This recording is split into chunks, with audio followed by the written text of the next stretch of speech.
And we're back with some more base loving. Because, well, social lives, they were overrated anyway. So let's get on with another base loving tour. And we're just in time to see a rocket launch because, of course, we are. Perfect timing. And yes, let's have a quick look at the core base just to see how this, how the duplicants are treated in this benevolent dictatorship. For a start, they've all got comfy beds, so that's something I've never gotten around to doing. I will do it at some point. Mechanical surfboards, tea stations, apothecaries. Wow, they've got like all the modern amenities right in here. Even showers. This place is absolute joy for duplicates. And in fact, I'm kind of curious what's their morale looking like.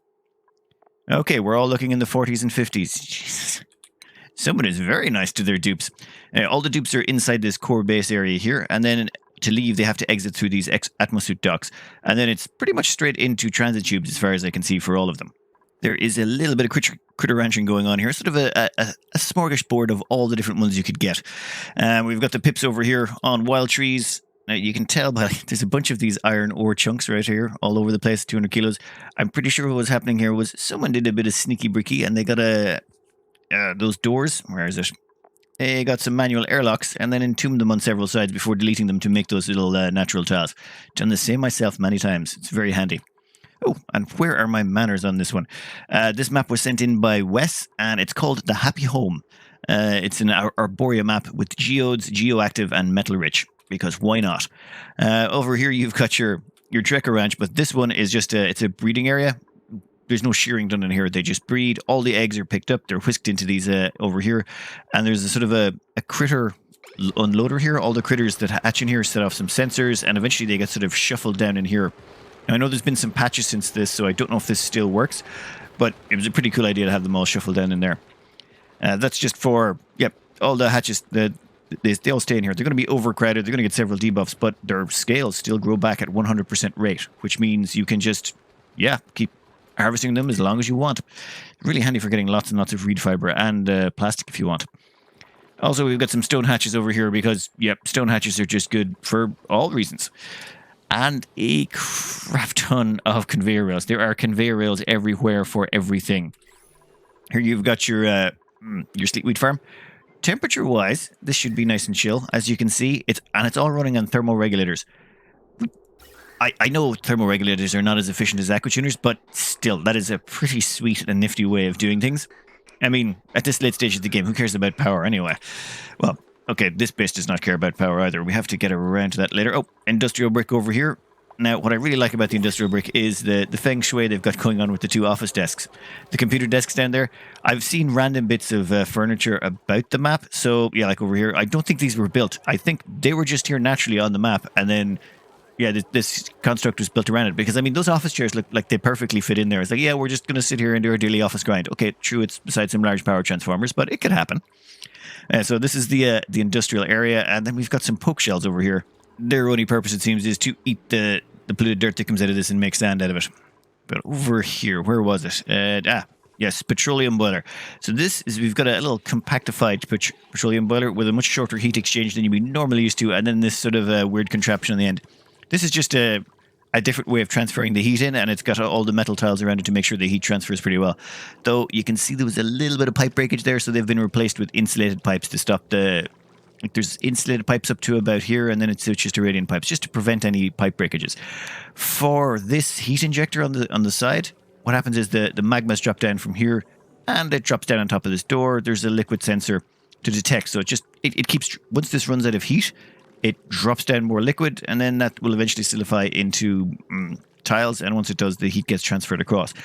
Now, while you may not think that's perfect heat efficiency, you've got two volcanoes, so you don't care. You can do whatever you want when you've got two volcanoes. You don't have to worry about anything to do with efficiency. I mean, there's a minor volcano and a regular volcano. You're just going to have plenty of magma to work with. Next up, let's go check out the oxygen production facility. This has got a nice little set of quirks to it. This is all the electrolyzers. They pump out their oxygen and hydrogen, and there's no real attempt to let it settle in any direction. It just rips it out. Doesn't care. The gas pumps do have some filtration on them to make sure that the hydrogen ends up going the correct direction. Now, it's the energyless ones, so that it goes around like this. See the way it's... there's little packets of hydrogen in there. So if any hydrogen ends up in this pipe, it gets ripped out and dumped across onto this line. That's just a nice way to make sure the hydrogen doesn't get out. An energy-free way of making sure you can filter gases. But for cooling-wise, what we've got up here is your standard steam turbine heat deletion, powered with some polluted water going through some aluminum tiles. And then all the oxygen goes through there, just to cool it down. So all the oxygen comes in here. What's it starting at? So we're looking at 80-degree oxygen coming in. Jesus.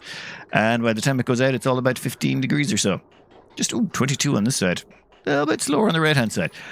And then all of that oxygen is dispersed throughout the base. As you can see, it goes everywhere.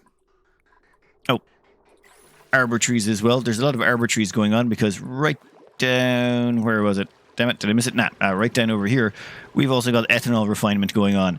Now, ethanol refinement produces a lot of carbon dioxide. Also produces a bunch of polluted dirt as well. All of that polluted dirt is being shunted off somewhere else. We'll come back to that later. And then you've got this connected via metal tiles to this sort of hot industrial brick. It doesn't run very hot, though. The moment it generates any steam, it's usually killed by the steam turbines. So any heat here is just going to be taken care of by that, and everything in here is made of steel. And then the, industrial sauna here dumps all its polluted water down here. It's kind of crazy that just down here you've got 100-degree carbon dioxide, but the water here is still remaining liquefied. It doesn't make sense. Well, I suppose it doesn't boil till 120 degrees. Yeah, nice little build there. I really am going to have to play around with ethanol on my current playthrough. I haven't bothered yet, but I want all of that tasty polluted dirt. Wait, no, I don't. I want the tasty. Yeah, I want the polluted dirt so that we can have poke shells. I just realized that sounded really bad out of context. The poke shells want to eat the tasty polluted dirt. Poke shells think it's tasty. Down here we have some slicksters. Now, this is going to seem. We'll just have a quick look at the slickster overlays here. For we got your slickster ranches. Some of them are all different shapes and sizes because it depended what space was available at the time. But let's check out something a little fun here. Where is gas overlays? Now you'll notice this weird little thing here. Like you'll notice, see that there's no gases in there. That is a vacuum. So there's this weird vacuum thing right here. Why is that? And it took me a few minutes to figure this one out. But if we go into the creature overlay, there's 8 critters in here. And, well, okay, this is not a room. This is the whole area. There's 1,215 critters. There's 1,200 slicksters in that spot. That's why it's a vacuum. There's 1,200 slicksters all trying to consume carbon dioxide, and just nothing can survive there. Like the carbon dioxide, the moment any of them start to feed... Wait for it. Oh, they dropped a tiny bit of petroleum. The moment they start to feed, they effectively just suck all of the gases from around them right in on top of them. Oh, look, now oxygen's got sucked in, which they can't consume. Oopsie. That is just hilarious. Look at the size of them. Every time I mouse over it, the game decides to take a pause. Yeah, let's just take a little bit of a time out there. Oh. Anyway, never mind. One little thing I forgot to point out is, just for efficiency's sake, this auto sweeper can reach this whole area here, and it can also reach the 3 incubators. So once an incubator needs to be filled, it automatically just grabs an egg, dumps it into the incubators, problem solved. Just a quick way of making sure all the eggs are automated, or the egg replacements are automated. Also, all the eggshells immediately get whisked up, so you can get them whisked off to make more lime. I think that's pretty handy. I'm going to somehow steal some of that. I don't know if I can integrate that with my current evolution chamber design, because it's usually sunken into the floor. But I think we can use that in some way just to make our automation of eggs just a little bit faster. And there's a giant pool of ethanol just lying around the place. The ethanol from over here is fed into 2 of these generators, and there's some of it that's left over here as a stockpile. Yeah, this base is sort of on a mix of petroleum and ethanol power, which is very unusual. Hydrogen. Oh, poke shells? One moment. Okay, got this figured out. What's going on over here is these poke shells over here are the tamed ones. They're being groomed and fed. All of this, there's actually a polluted dirt drop-off. You can't see it because the poke shells are constantly standing in front of it. But that leads back to the ethanol refinery. So all the polluted dirt from here gets dumped in here. Poke shells eat it. That keeps them alive, happy, and fed. And then they're groomed constantly to keep the reproduction rates sky high. So the reproduction rates are, 17% a cycle. Same as all the hatch variants. They lay 1 egg every 6 cycles. All of those eggs are dumped into... Oh, wrong one, sorry. Dumped across here. And then, they all get dumped into this section here. Now, the question is, how did they get into this? Okay, so the duplicants can enter in these doors. They can grab an egg when they need it and put it into that incubator. Incubator is used to keep this stocked up. Now, what happens to the excess ones, I'm not too sure, but Doesn't matter. All the poke shells end up down here. And if we check the overlay, there's like 40 of them in there. So that means you get like about 5 kilos. I don't know how many ever kilos of lime it is for the eggshell. Then you get about 5 kilos for their first molt when they turn from babies to adults. And then when they die after they were adults, you get another 15 kilos of molt, 10 kilos of molt from them then. So that's 15 kilos of lime from each one of them, each life cycle. And there's 40 of them in there. That's 600 kilos of lime you're looking at right there. That's a lot of steel. And if we check out the steel, that's 85 tons of steel. That's a fair chunk of steel, all right. Anyway, yeah, that's a good use of poke shells.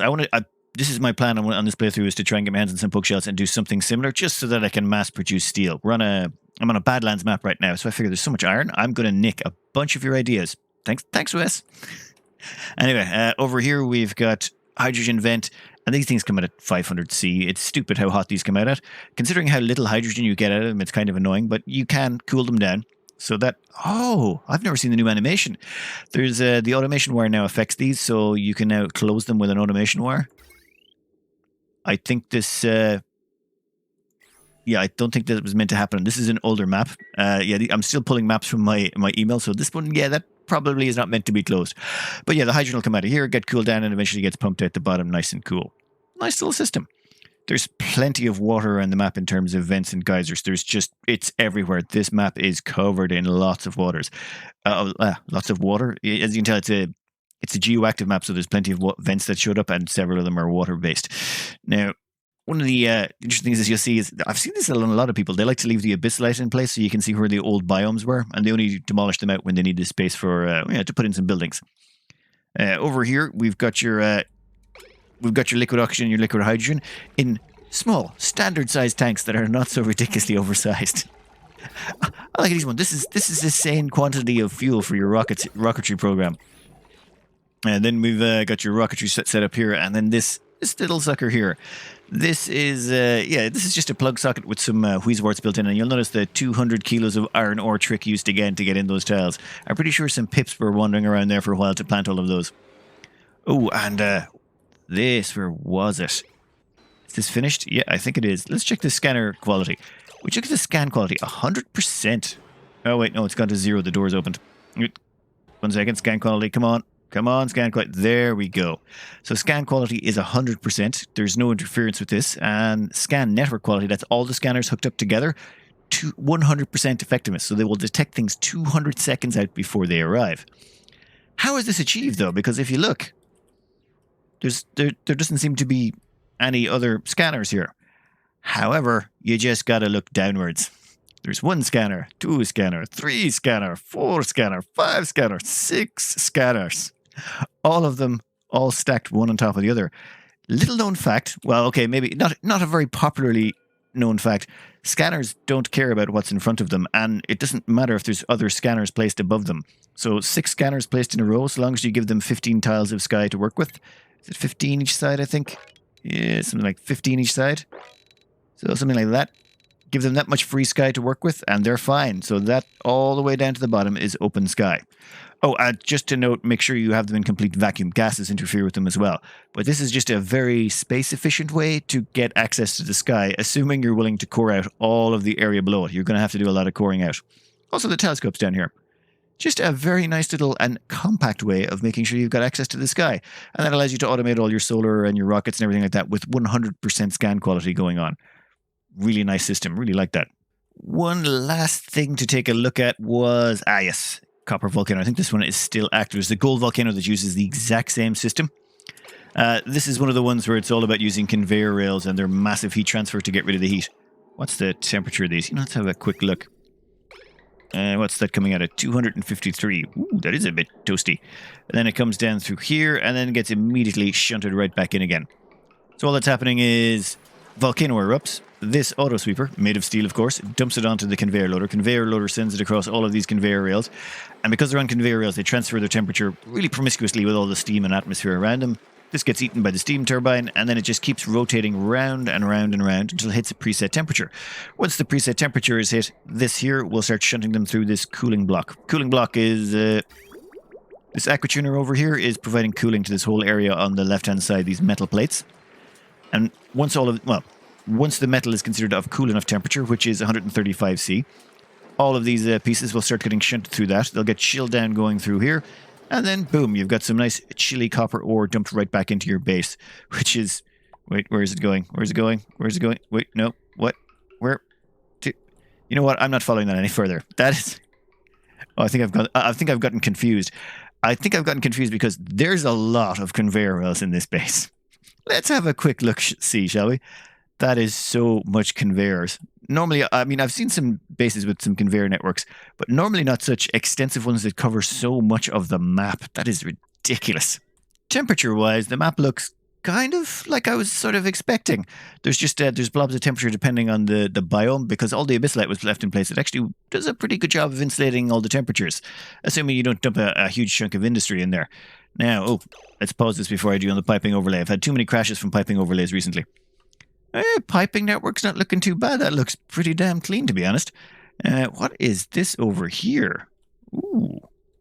Water filtration. So there's a giant tank of liquids over here, of mixed liquids, salt water, polluted water, clean water. All of that goes through a double filtration to make sure the water sieve out all the polluted water. The desalinators get rid of all the salt water or brine. And fun note, also semi-only well known, it doesn't matter if you put salt water through these, they don't care. If you put polluted water through the desalinators, they don't care. It doesn't even cost you any energy. And putting clean water through either of them doesn't cost you any energy either.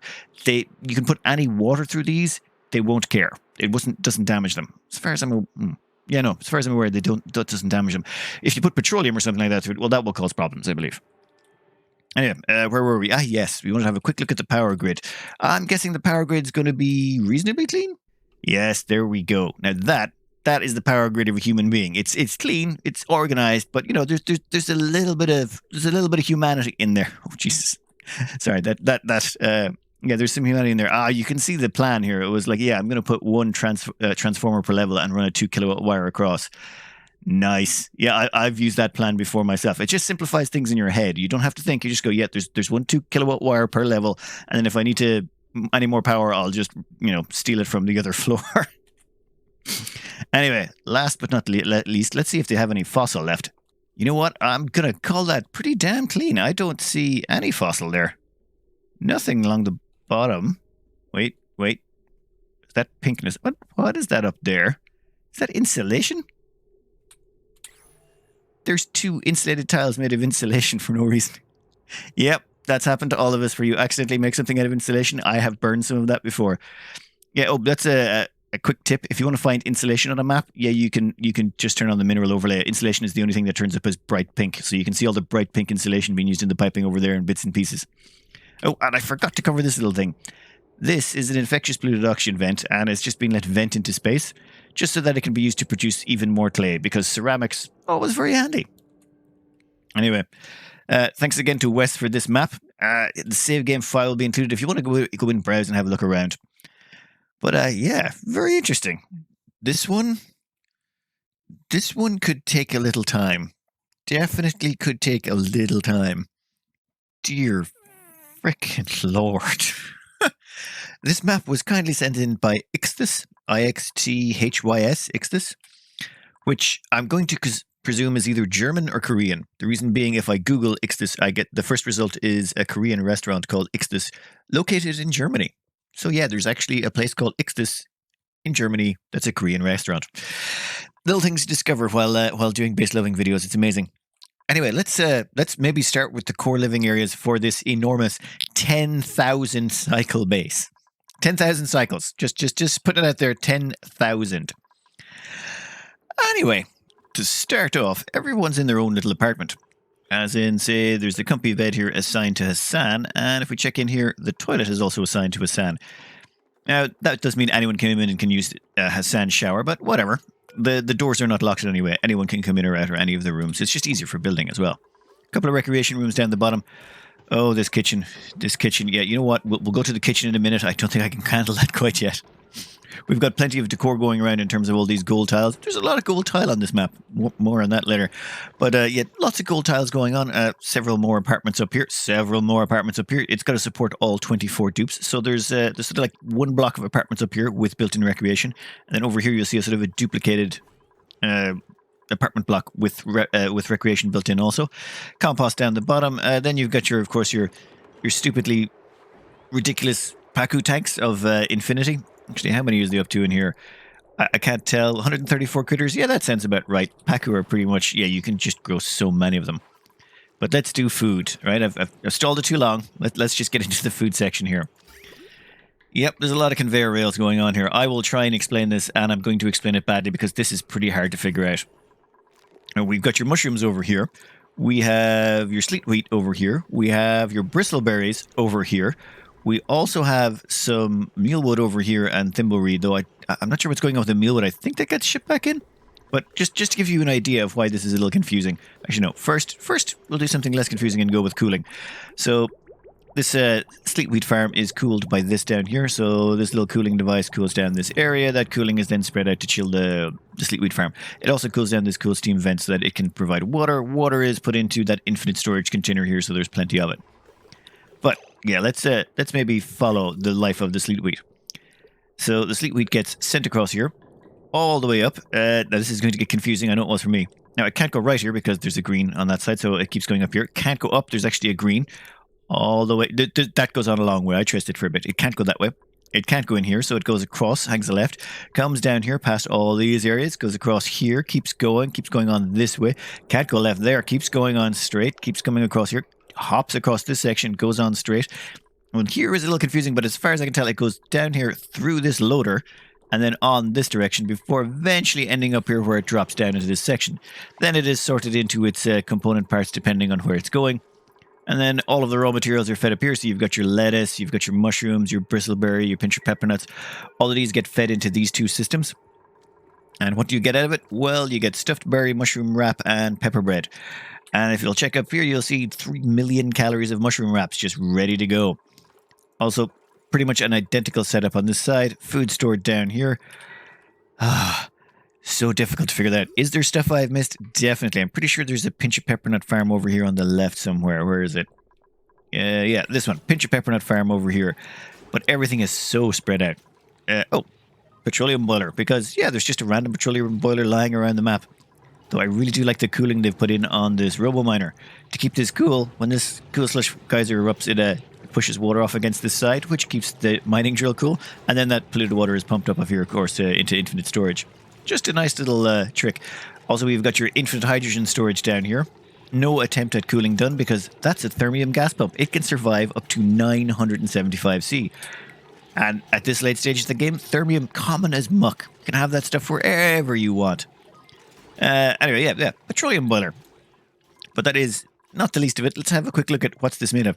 You notice there's a lot of plastic running around the map. You know what? Let's see if we can get a mineral overlay. Will that tell us? Not really very good. You know what? We'll just have to go with mineral overlay. Yeah, if we look at the mineral... Okay, I'm just like that. You'll see that there is a lot of plastic around the map. All the filler... You know what? Let's get rid of everything. All of the filler on the map is just plastic tiles.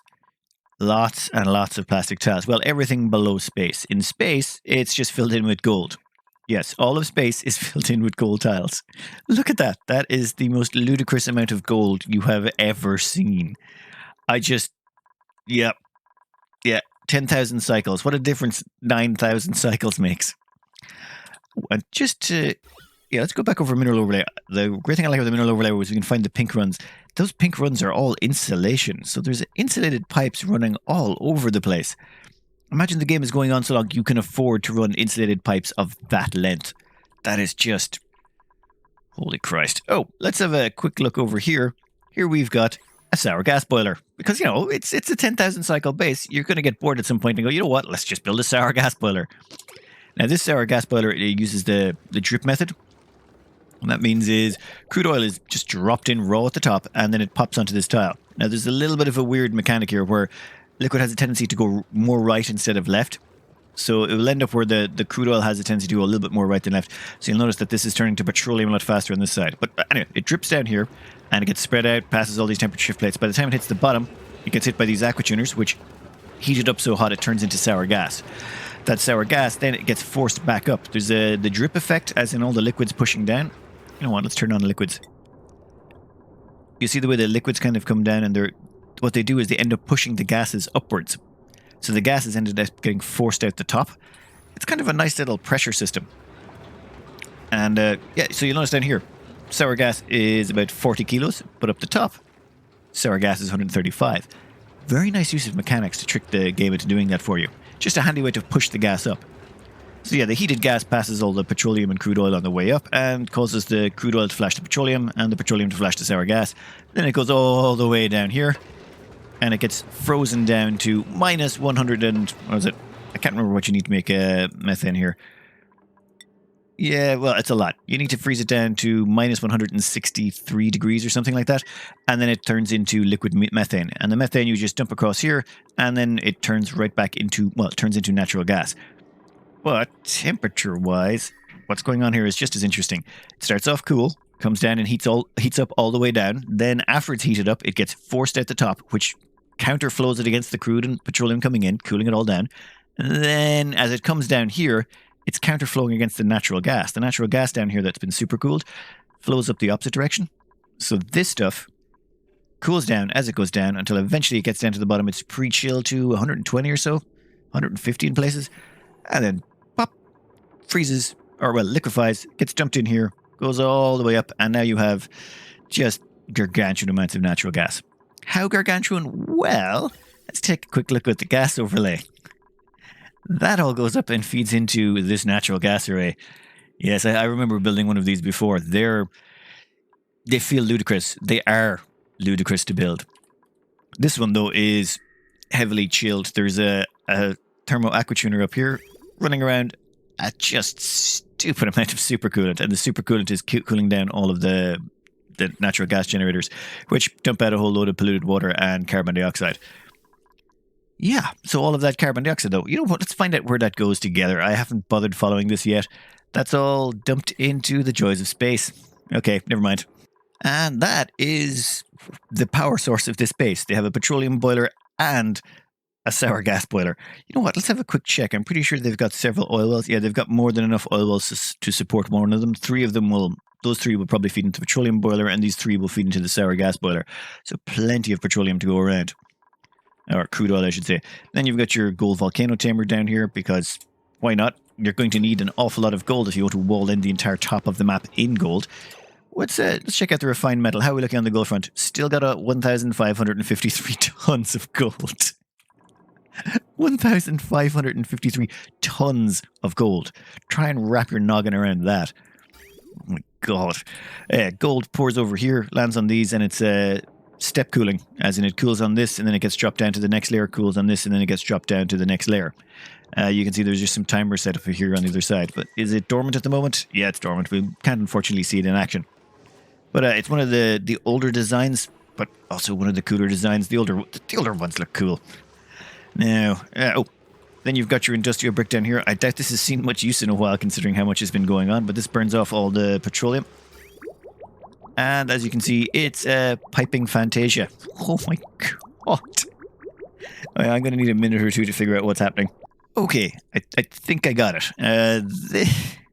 There's a cooling loop that goes through here, just this one here.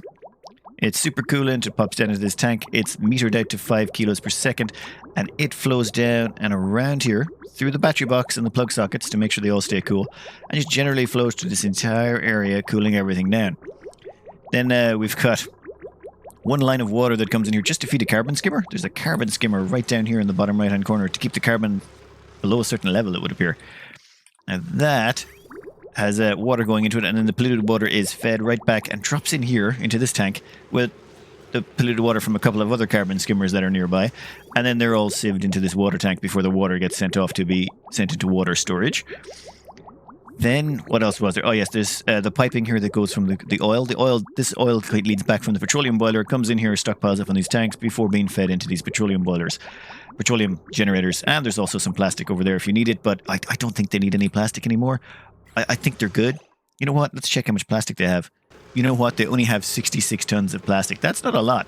They've got more. They've got more thermium and insulation. They have 67 tons of thermium, 67 tons of insulation. Oh my god. IXTHYS, what are you doing, man? What are you doing? That is madness.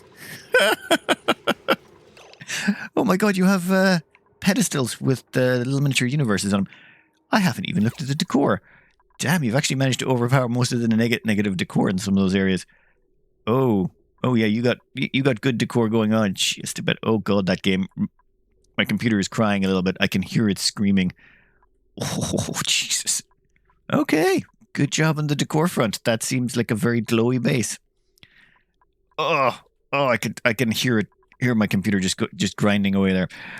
Now, just have a quick looking at the gases here. There's a bunch of infinite gas storage going on here for natural gas, so that's up to many thousands of kilos. Oh my god, there's zombie spores in there. Oof. Well, it's sealed up. No one's getting in there, so it's probably fine. Carbon dioxide gets dumped over here, and then we have a small army of slicksters and a bunch more carbon skimmers as well, along with the oil. So this is the entire bottom of the map is an industrial brick gold production, I suppose, from a refinery. A freaking entire sour gas bladder. Ooh, it's turned off. This thing must have a supply and demand function set to it. One moment. Never mind. Here we go again. It just started up for, I have no idea what reason.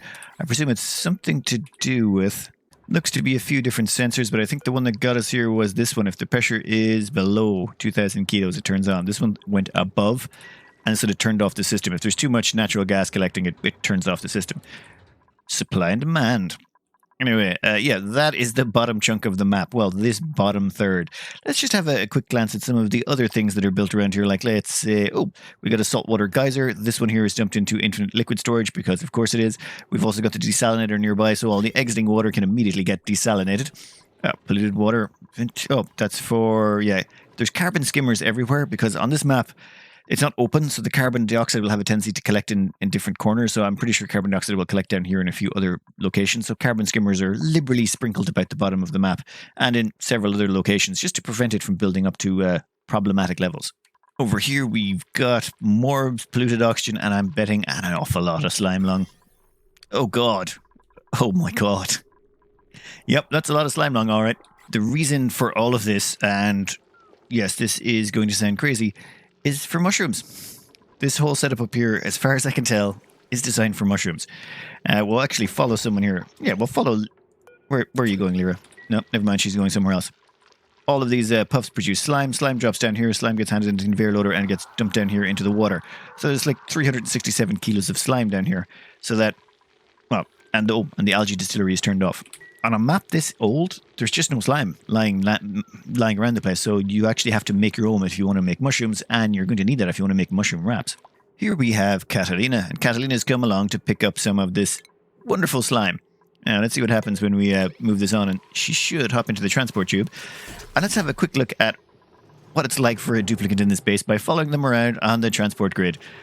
Yep, this is a pretty long transport grid. So maybe you want to go grab a tea right now while we're waiting for this time to get there. Dear Lord. Like, I normally build my transport grid straight up, straight down. This one hangs an awful lot of rights and lefts and goes everywhere. So we'll speed this up a tiny bit here now that she's back in the base. But Catalina, she went all the way down there to grab that lump of slime she's carrying around on her back so that she can... Come on, where is it? Ah, here we go. She is going to drop it down to the mushrooms here and throw it into the storage bin. Boom. That way there's slime down here for these mushrooms. That was the entire point of that farm. That whole farm down there is just to make sure that this base can keep running on mushrooms. It's kind of mad when you think about it. After that, we've covered all of this area. Yeah, petroleum boiler. Solar panels. What are the solar panels doing here? I think this is an old solar panel farm, or the old Shinebug reactors. They're very handy for producing energy, but for a late game base like this, I think FPS is more important. What am I getting? I'm getting like about 38 FPS, but FPS doesn't really mean anything. It's more of a case of how quickly can you complete a cycle on a base this old. That's more of a better judge of how fast the game will run. There's some old retirement equipment. Oh, I forgot about this one. Yeah, this is just a quick cooler. This cools down this area here, which cools down this cool steam vent, which allows the water to be harvested. What's this calling? That's just Terra. This is just a normal Terra map. And then you've got, of course, your nice little happy stuff for Hassan there.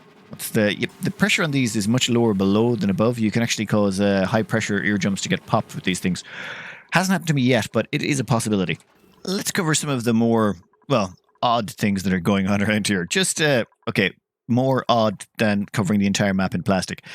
You notice there's there's an anti-entropy nullifier here in the middle of nowhere, literally walled in on all sides with no access to it, miles from anything, except for the oxygen supply. There is... Where is it? Where is it? Where is it? Ah, there is an electrolyzer over here. We've got ourselves a full-on Rodriguez going on. 3 kilos of oxygen per second, and 1 kilo of that siphons up here and goes in and goes by this anti-entropy nullifier where it gets cooled down. This anti-entropy nullifier is set to minus... Well, it just keeps going until it hits maximum coolness, but this here is set to cool everything to 22C. So that oxygen comes out nice and temperature regulated. Then, where is it? The next one goes on here. This is the 2nd kilo. This goes up here and gets cooled down in another anti-entropy nullifier cooler, which, yeah, did not see that coming. And then we got this one, which is 48 degrees. I wonder where that goes. And I honestly have not traced this one yet. And oh, wow, I am so surprised it went by another anti-entropy nullifier before that gets fed down into the bottom of the base. Just turns out there's a lot of oxygen flowing around here, all cooled down by anti-entropy nullifiers, and the anti-entropy nullifier is, of course, powered by hydrogen, which also comes off all the way back to the Rodriguez. All the excess hydrogen is fed over here into some hydrogen generators, and I think it's just burnt off instantly. There's so much power floating around in this base. Oh, another gold volcano tamer, because, of course, there is, because of the sheer quantity of gold. All the conductive wire made out of gold amalgam for the power transformers. Oh, okay, I can't go through all the cooling loops in this base. It would break me. But where is it? Yes, there is polluted water that comes out of this slush geyser. Right, this slush geyser dumps in here. That gets picked... Oh, is it slush? Yeah, it goes slush. Then it gets picked up by this liquid pump. That liquid pump then pumps the cool water up here. And then it sort of radiates through here, cooling down these power transformers.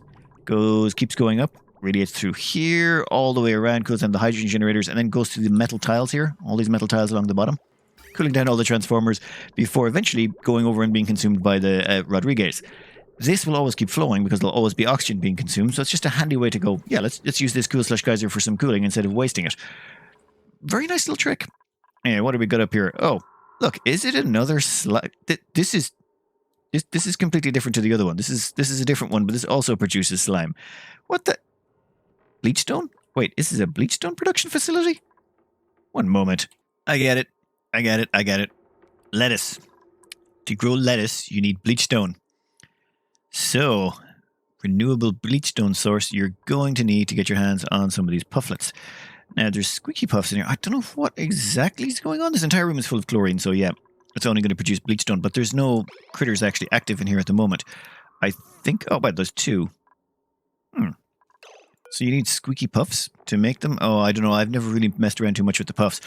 But yeah, if you want a sustainable base, it seems you can make bleachstone and slime into the late game, assuming you have the vents for it.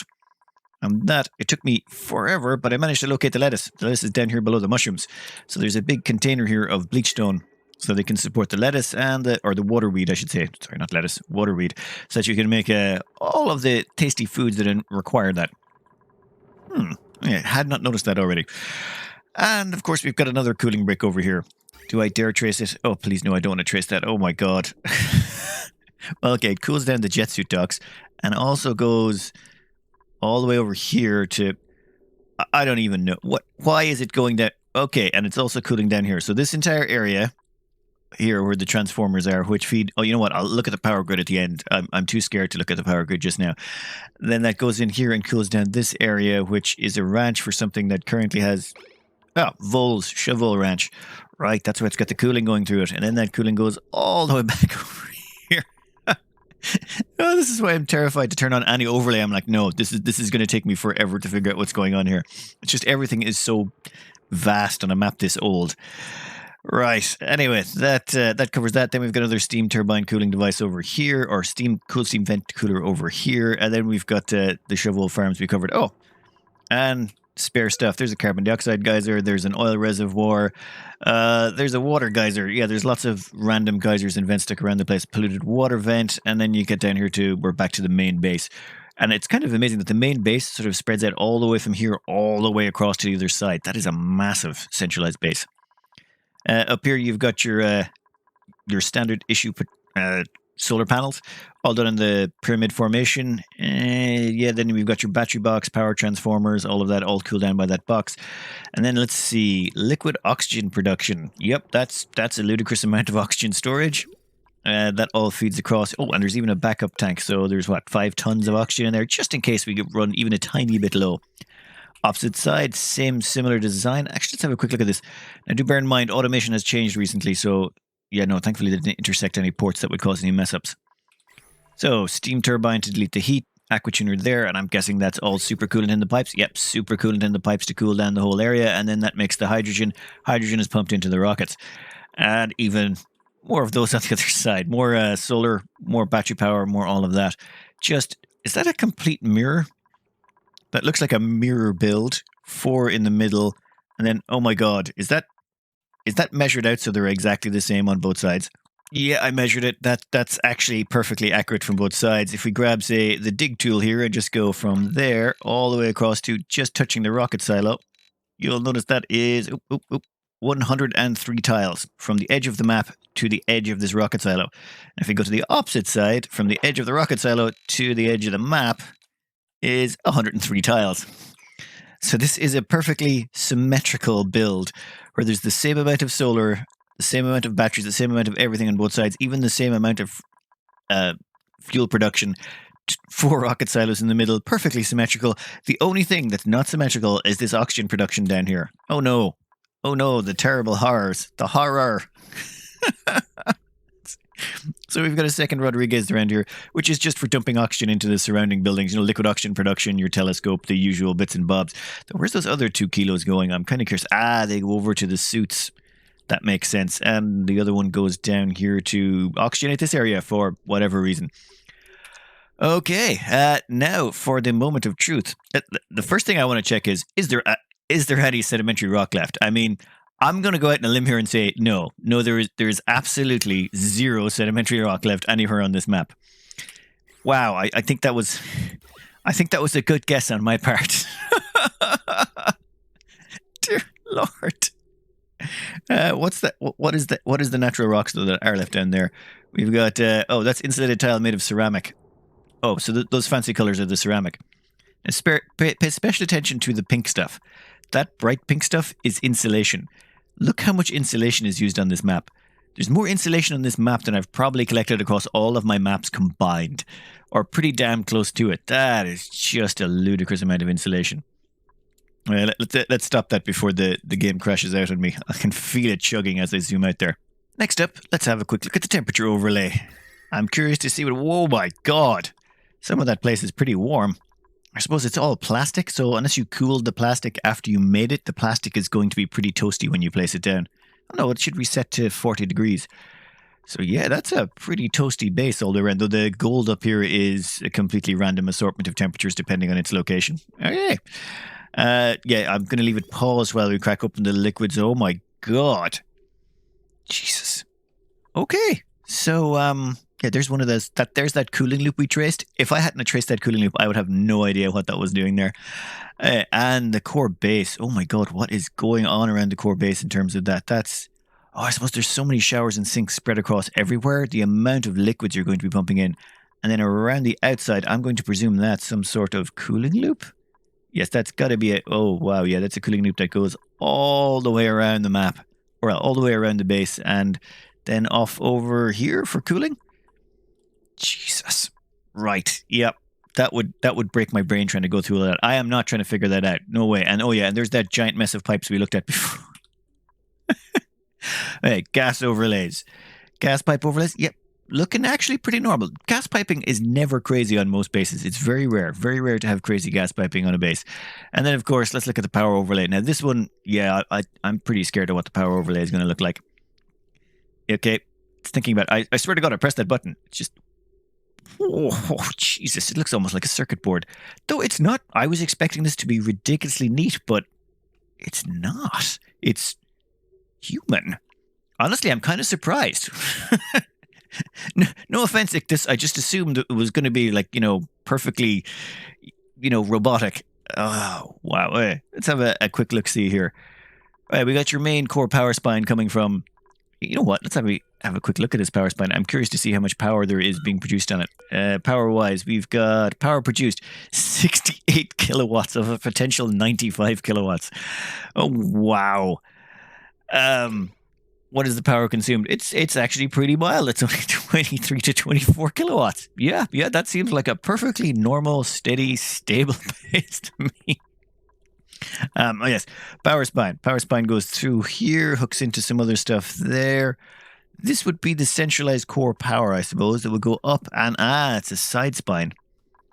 Then it kind of branches into the base, and oh yeah, this is the power spine that goes along the bottom of the base, and so there's a power spine branches off here. It goes along the bottom of the base so that you can break off power for the core, but it also continues up the top and it continues up either side.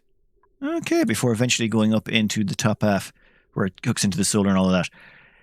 Dear Lord Jesus. Okay. Big thanks to Wes and IXTHYS for these maps. I'm going to attach the map saves to the bottom, so if you want to load them up and play around with them yourselves, feel free to do so. I'm kind of changing the policy on that. Most people seem to want me to share the maps when I do get around to asking, or they do remember to mention it. So I'm going to try and retroactively go back and upload some of the maps for the previous ones. Big apology to Jack. I know, Jack, I was supposed to upload them about a week ago, but I got caught up in things. I'll go back and upload those maps. If you do want to share your maps, or you want me to send in a save for the base Lovin, just go to the about section of the channel. There's the emails there that you can send it into. And apologies again, of course, about the delay about getting around to all of these, but there's so many maps that get sent in. I just have to, and I'm going through them in order, one after the other. There's no skipping or curation. I just pick them up as they go, and we do a quick tour and see what people have sent in. If, on the other hand, you don't want me to share the map, just mention it in the mail that you don't want me to share the map. And also mention what name you'd like me to use, because I can never know if I'm supposed to use someone's email name or whatever. Anyway, I hope everyone's staying socially distant out there. If you are trying to stay socially distant, a good way to do that is to play lots of computer games, I find. It's really hard to socialize with people when you're in the middle of building a base that's, 10,000 cycles old. Oh my God. The things you can get up to when you have 10,000 cycles on a map. I mean, imagine if you committed at the start when you're playing a map, like, I'm going to play for 5,000 cycles on this map. What would you end up building just to kill the time while you're waiting to get to those 5,000 cycles? I mean, I think I boiled out the core of an asteroid while I was waiting for insulation. I'm trying to imagine what you get up to if you had 10,000 cycles and you're like, you know what? I've got 10,000 cycles. I am going to wall in the entire map in crude oil. You could flood the whole map in crude oil if you wanted to. Actually, wait, could you? Never mind. Anyway, I hope you enjoyed. Apologies, it's a bit long-winded, but I'm getting around to less editing so I can maybe get a few more videos out. Just be nice to get some distractions out at this time of year. Anyway, hope you enjoyed, and good luck.